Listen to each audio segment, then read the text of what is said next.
Well, thousands of people have turned out for a mass held by Pope Francis in Papua New Guinea this morning. The pontiff is on a 12-day tour of the Asia Pacific, the longest yet in his papacy. PNG correspondent Marian Faa is in Port Moresby.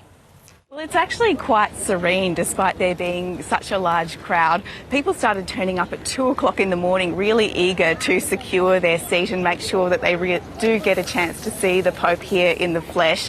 It's expected 30 to 40,000 people will be in the stadium by the time Mass begins at 8 o'clock this morning. And this is a really significant event for Papua New Guinea. It's the largest Pacific country. It has a Catholic population of about 2.5 million people, and it's the first visit by a Pope in almost 3 decades, so there's certainly a lot of excitement here.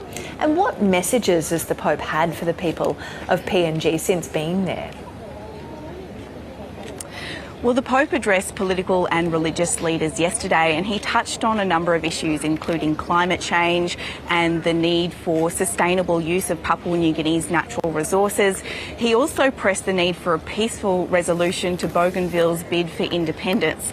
But perhaps more significant than his words are his actions. The pontiff really hasn't distanced himself from the people. He's allowed people to come up and shake his hand. He's been handing out lollies and has really embraced the people of Papua New Guinea.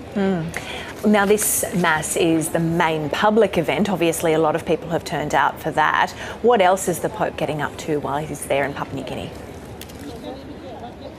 Well, after this Mass, the Pope will head to the remote town of Vanimo on the Indonesian border with Papua New Guinea, and there he'll meet a group of Argentinian missionaries who are actually close friends of his.